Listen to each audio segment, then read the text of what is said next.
여러분, LA 대형 산불 소식 들으셨나요? 수백 채의 집들이 불타서 잿더미가 됐는데 믿기 힘든 일이 하나 있었습니다. 그 불길 속에서 단 한 채의 집이 멀쩡히 살아남았다는 것. 놀랍지 않나요? 그 집의 주인이 누구냐고요? 바로 저예요. 안녕하세요. 제 이름은 데이비드 스타이너입니다. 현재 저는 변호사이자 환경 관련 비즈니스에서 꽤 오래 일한 사람입니다. 아마 제 이름을 들어보신 분은 많지 않을 거예요. 제가 한때 미국 최대 폐기물 관리업체 중 하나였던 웨이스트 매니지먼트의 CEO로 재직한 적이 있으니까요. 지금은 그 일을 떠난 지 오래됐지만 환경 문제와 재난 대비에 대한 관심은 여전히 깊습니다. 오늘 제가 들려드릴 이야기는 이번 LA 산불에서 저희 집이 기적처럼 살아남은 사건에 관한 이야기예요. 잠깐 여러분 그거 아세요? 여러분의 구독, 좋아요, 알림 설정은 저에게 가장 큰 힘이 됩니다. 클릭 한 번으로 제게 큰 힘을 주시길 바라요. 솔직히 말씀드리면 저도 처음엔 제가 집을 잃었다고 생각했습니다. 뉴스에서 말리부 지역이 불길에 휩싸였다는 소식을 접했을 때 제 머릿속엔 온갖 생각이 스쳤습니다. 저희 가족은 모두 LA 중심부에 거주하고 있고 말리부의 집은 저희가 주말이나 휴가 때 머물기 위해 마련한 세컨드 하우스였어요. 그 집을 지을 때부터 저는 그저 평범한 집을 짓고 싶지 않았습니다. 제겐 3명의 자녀가 있는데요. 2딸과 한 아들이 있어요. 아이들이 성장하면서 늘 바쁘게 살던 저와 아내는 어느 순간 깨달았죠. 아이들과 함께하는 시간이 점점 줄어든다는 거요. 그래서 아이들이 학교를 졸업하기 전 가족이 함께하는 소중한 시간을 만들 수 있는 특별한 공간을 갖고 싶었습니다. 말리부 해안가에 자리 잡은 그 집은 저희 가족에게 작은 천국과도 같았죠. 하지만 그 집을 짓기까지는 꽤 독특한 과정이 있었습니다. 처음 집을 설계할 때 저는 2가지 원칙을 세웠습니다. 첫째, 어떤 자연재해에도 견딜 수 있는 안전한 집을 짓자. 둘째, 환경을 해치지 않고도 튼튼한 집을 짓자. 제 직업적 배경 때문인지 저는 재난에 대해 늘 생각하고 대비하는 습관이 있었습니다. 산불, 지진, 해일 등 자연재해가 언제 닥칠지 모른다는 걸 알고 있었죠. 특히 말리부 지역은 해안선과 산이 맞닿아 있어 산불 위험이 높다는 걸 잘 알고 있었습니다. 저는 집을 설계할 때 2가지 원칙을 세웠습니다. 첫째,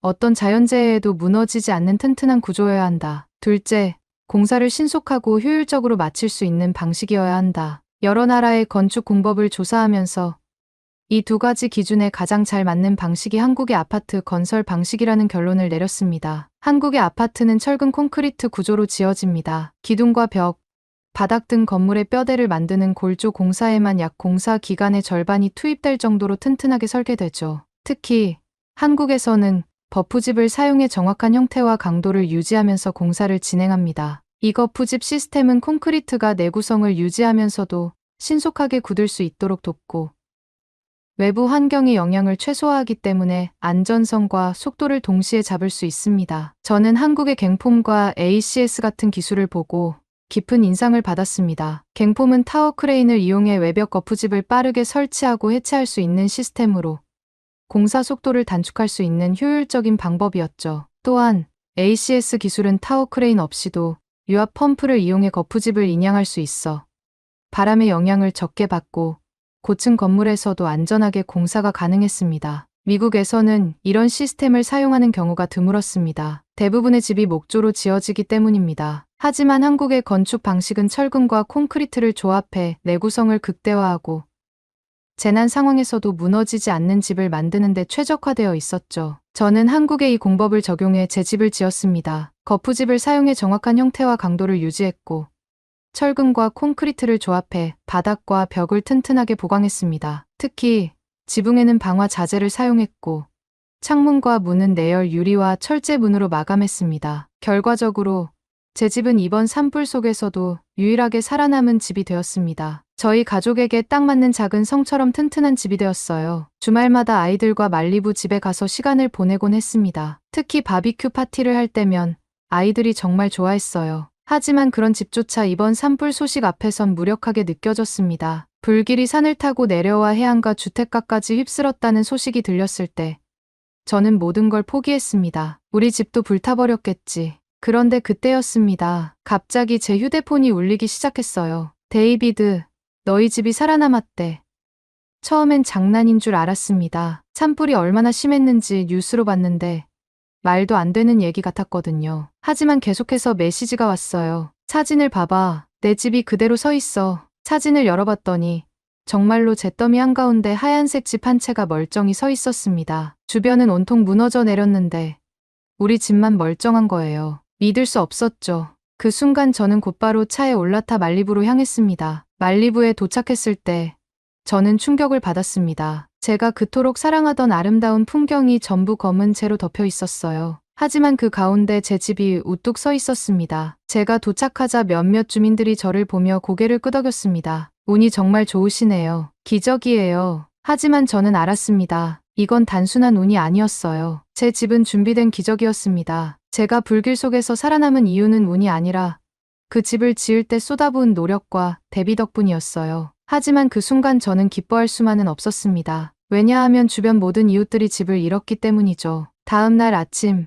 저는 집 앞에서 잿더미가 된 이웃집들을 바라보며 깊은 한숨을 내쉬었습니다. 저희 집만 멀쩡하게 서 있는 상황이 정말 기뻐할 일이 맞는지 계속 의문이 들었어요. 이웃들도 하나둘 돌아오기 시작했는데 대부분 평범한 사람들이 아니었습니다. 말리부 해안가에 집을 소유할 정도라면 다들 꽤나 성공한 사람들이었거든요. 유명 사업가, 연예계 관계자, 금융업계 고위직 같은 사람들이 모여 있었죠. 하지만 그들의 표정에는 허탈감과 상실감이 가득했습니다. 누구도 자신의 재력이나 명성을 이야기하지 않았어요. 이 순간만큼은 모두가 집을 잃은 사람들일 뿐이었죠. 앤드류가 저에게 다가왔습니다. 데이비드, 내 집은 정말 신기하네. 다들 불에 탔는데 왜 내 집만 멀쩡한 거야? 그의 말에 주변 사람들도 고개를 돌려 저를 바라봤습니다. 그러게요. 도대체 비결이 뭐예요? 혹시 특별한 장비를 설치했나요?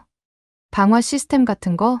모두의 관심이 집중되자 저는 천천히 입을 열었습니다. 사실 특별한 장비를 설치한 건 아니에요. 집을 지을 때부터 안전과 내구성을 가장 중요하게 생각했죠. 그래서 집을 지을 때 몇 가지 원칙을 세웠습니다. 사람들은 조용히 제 이야기를 들었습니다. 기초를 안반 깊이까지 박았고 집을 전부 콘크리트 구조로 지었어요. 지붕은 방화제로 마감했고 창문과 문도 내열 유리와 철제 문을 사용했죠. 앤드류가 고개를 끄덕이며 물었습니다.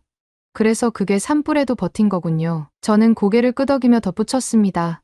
단순히 산불만을 대비한 건 아니었어요. 지진이나 폭풍 같은 자연재해에도 안전하게 가족을 지킬 수 있는 집을 짓고 싶었거든요. 그래서 비용이 더 들더라도 그렇게 설계했죠. 그 말을 듣고 있던 또 다른 이웃, 부동산 사업을 하는 존이 웃으며 말했습니다. 그럼 이제 우리도 다 그렇게 지어야겠군요. 데이비드, 설계도 좀 공유해 줘야겠어. 모두가 고개를 끄덕이며 동의했습니다. 그래.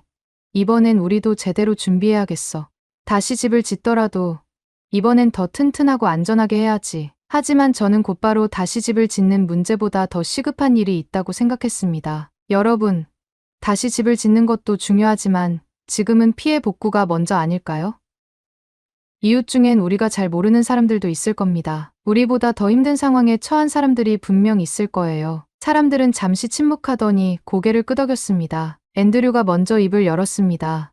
맞아. 우리가 아무리 재력이 있어도 지금 당장 필요한 건 물과 음식, 생필품이야. 당장 도움을 받을 곳이 없는 사람들도 많을 거고. 존도 동의했습니다. 우리만 집을 짓는다고 될 일이 아니지. 일단 말리부 지역 전체가 복구될 수 있도록 돕는 게 먼저야. 그렇게 해서 저희는 자발적으로 복구 지원 모임을 만들었습니다. 일단 필요한 물품을 파악하고 주변 사람들에게 기부를 요청하기로 했습니다. 그날 저녁, 저는 가족들과 다시 대화를 나눴습니다. 둘째 딸 캐서린이 물었습니다. 아빠, 집을 잃은 사람들 중에 우리보다 더 어려운 사람들이 많아요? 저는 딸의 손을 잡고 대답했습니다. 그럼 우리는 다시 집을 짓거나 새로 시작할 수 있는 여유가 있지만 그렇지 못한 사람들도 있어. 그런 사람들을 돕는 게 우리가 해야 할 일이야. 아이들은 제 말을 이해한 듯 고개를 끄덕였고 다음 날부터 가족 모두가 함께 복구 작업에 참여했습니다. 아내는 직접 음식을 준비했고 아이들은 구호 물품을 나르는 일을 도왔습니다. 그런 과정에서 저희는 말리부 지역에 살던 다양한 사람들을 만나게 됐습니다. 작은 상점을 운영하던 부부는 모든 재산을 잃었고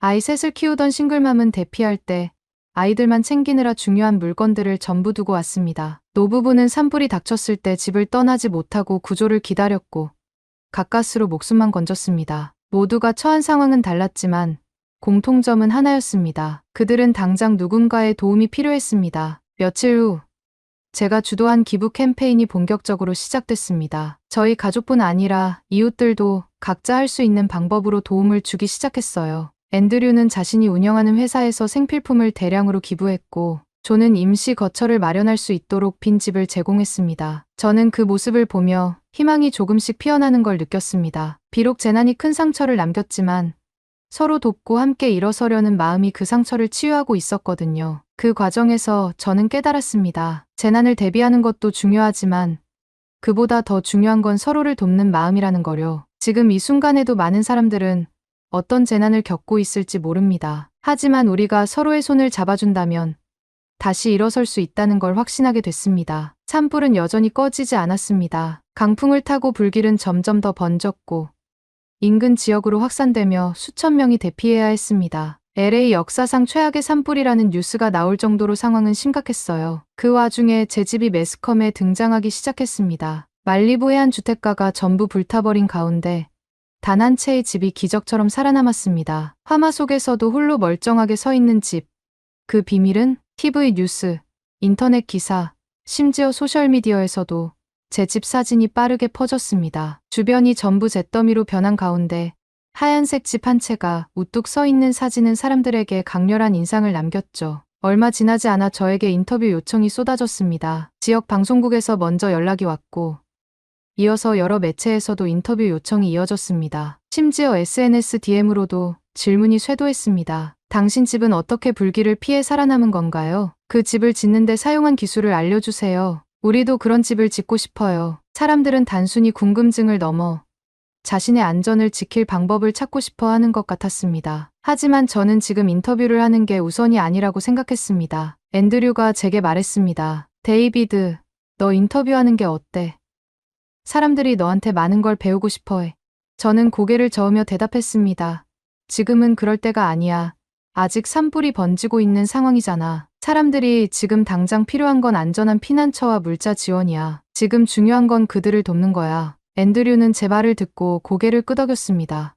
맞아. 나도 그렇게 생각해. 일단 지금은 도움이 필요한 사람들에게 손을 내미는 게 우선이지. 그렇게 해서 저희는 다시 기부 물품과 생필품 지원을 준비하기 시작했습니다. 그날 저녁, 저는 제 가족들과 함께 피해 복구 지원 물품을 정리하고 있었습니다. 아내가 말했습니다. 당신 집이 뉴스에 나오는 걸 보면서 사람들이 분명히 궁금할 거야. 하지만 당신이 이웃들을 먼저 돕기로 한 결정을 정말 자랑스럽게 생각해. 아이들도 함께 물건을 정리하며 말했습니다. 아빠, 우리도 인터뷰 요청 받았는데 안 나갈 거예요? 저는 고개를 저으며 말했습니다. 지금은 인터뷰보다는 도움이 필요한 사람들을 우선적으로 돕는 게 중요해. 산불이 다 잡히고 나면 그때 설명할 기회가 올 거야. 캐서린이 고개를 끄덕이며 말했습니다. 아빠, 우리가 도와야 할 사람들이 정말 많아요. 저희 가족은 그날 밤 늦게까지 물품을 정리했고 이웃들과 함께 다음날 산불 피해 지역으로 물품을 전달하러 나섰습니다. 다음날 아침,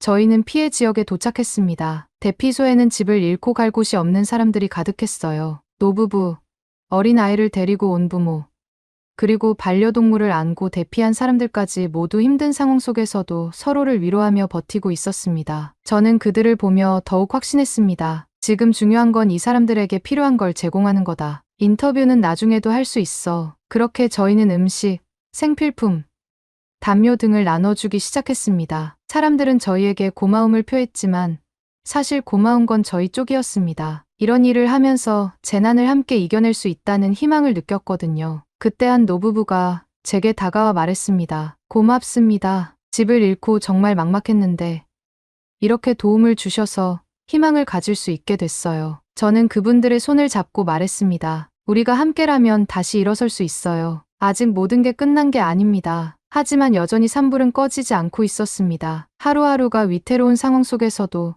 사람들은 조금씩 일어설 준비를 하고 있었습니다. 그 와중에 한 기자가 저를 찾아와 말했습니다. 데이비드 씨, 제발 짧게라도 인터뷰할 시간을 주세요. 많은 사람들이 당신 집이 살아남은 이유를 궁금해하고 있어요. 그리고 그 이야기가 희망을 줄 수 있다고 생각해요. 저는 잠시 고민하다가 짧게 인터뷰를 하기로 결정했습니다. 좋아요. 하지만 인터뷰의 목적은 분명히 해야 해요. 우리 모두가 어떻게 함께 이 상황을 극복할 수 있는지를 이야기하는 게 중요합니다. 단순히 저희 집이 살아남은 이유를 설명하는 걸로 끝내선 안 돼요. 기자는 고개를 끄덕이며 대답했습니다. 그게 바로 우리가 원하는 인터뷰예요. 사람들에게 희망을 주고 싶습니다. 인터뷰는 대피소 근처에서 짧게 진행됐습니다. 기자는 물었습니다. 데이비드 씨, 많은 사람들이 당신의 집이 살아남은 이유에 대해 궁금해합니다. 특별한 비결이 있었나요? 저는 이렇게 대답했습니다. 특별한 비결이라기보다는 준비와 대비가 중요했습니다. 저는 집을 지을 때 안전과 내구성을 가장 우선적으로 고려했어요. 그리고 산불이 닥치기 전에 철저히 대비했죠. 하지만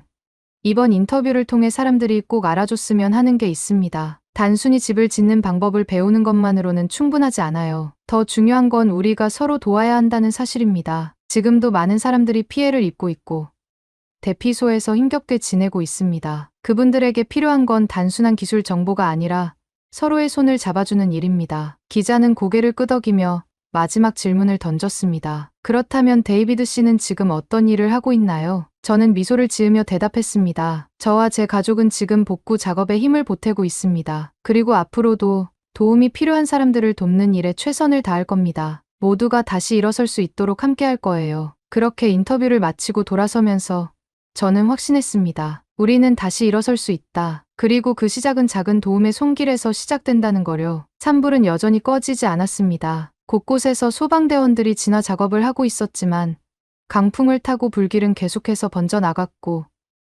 피해 범위는 점점 더 넓어지고 있었어요. 하지만 그 와중에도 사람들은 희망을 잃지 않았습니다. 이 상황이 언제 끝날지는 모르지만 우리가 준비하고 함께 힘을 모은다면 반드시 다시 일어설 수 있다는 마음으로 이웃들은 서서히 집을 다시 짓기 위한 준비를 시작하고 있었습니다. 이웃들과 함께 대피소에서 피해 복구 작업을 이어가던 어느 날, 한 주민이 저를 찾아와 말했습니다. 데이비드, 이제 우리도 당신 집처럼 콘크리트로 집을 지어야 하지 않을까?